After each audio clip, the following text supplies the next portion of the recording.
Hello and welcome back to this channel. I hope you're having a wonderful day. It is Monday. It's a little gloomy, but I'm on my way to work and I'm listening to 1 Samuel 17 about how David slayed Goliath.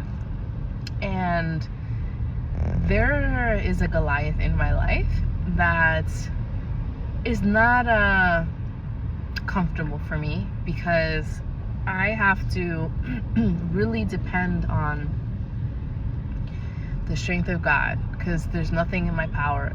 And the more that I try to do things, the more that I get like shut down. So I'm trying to do something and I'll call and the call will drop, or it'll be like try again tomorrow, and I'm just like, okay,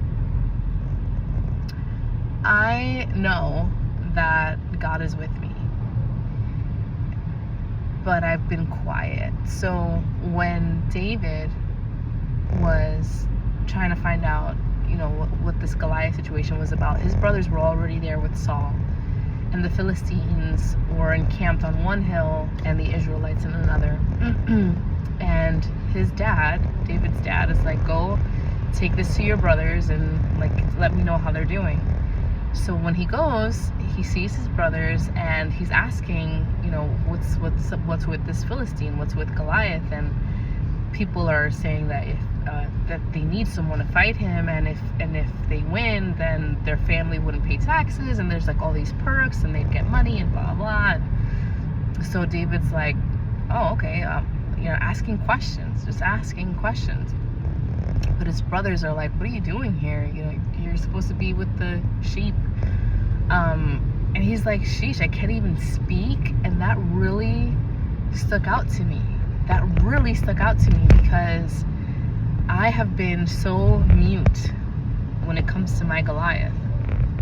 So fast forward, he asked someone else, and they sure enough, they tell him, this is what's gonna happen, no taxes and blah blah blah and this and that. And he's like, oh, I can do that.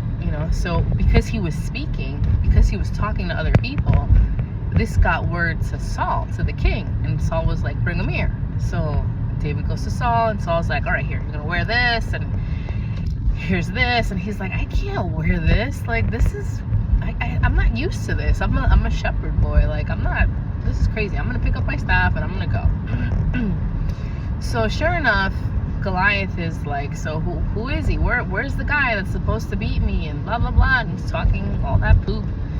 And here comes David. And Goliath basically says to him, he curses David by his gods, right? The Philistine gods. And he says, I'm going to, and he starts to like speak over David, I'm gonna destroy you, I'm gonna kill you, your flesh I'm gonna give to the birds and the wild animals and blah blah blah. So David responds with the same thing.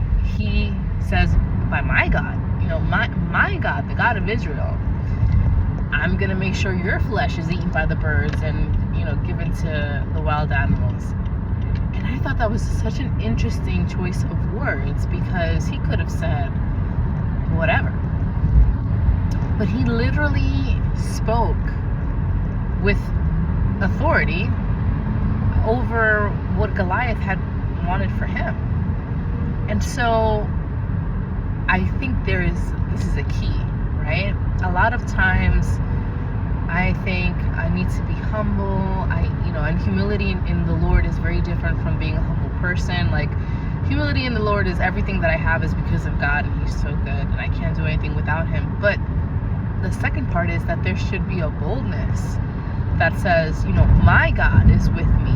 My God will never leave me or forsake me. My God will open doors that no man can shut, and decree it and declare it, because a lot of our words, they're the catalyst to God stepping in. So I'm going to start decreeing and declaring over my Goliath. I decree and declare that my God who will never leave me or forsake me, is going to show up in such a mighty way that He's only going to get the glory, and the people around me, their faith is going to be fortified, and that this is going to be a testimony that I'm going to share with hundreds of people about the goodness of God, in Jesus' name. every time, and this is where the spiritual battle happens in a physical sense, where the warfare is not only in the battle of the mind, right? But rather than getting small, I'm going to start speaking against this Goliath with kind of this boldness that I should have. Now, David had 5 smooth stones that he took to kill Goliath. And those stones weren't for him in case he missed. Those stones were because Goliath had 4 other brothers. So he wasn't just going for Goliath. He was going to shut down his brothers and anyone else who could catch it. So let's not forget that we can be subservient and submissive and of a quiet spirit, but when it comes to war, when you are battling something in your life, you need that war cry. You need that. And what's funny is this morning in my spirit, because God is so funny, the first worship song that I woke up to was The Lion of Judah, and it's a war cry. And that's where I feel like I am this week. So I hope this encourages someone. Give your best war cry to your problem and say no. And say no, that you know who your God is, and that he is never, ever going to turn his back on his children. So yeah, I hope this blesses someone. Jesus loves you. I love you. Bye.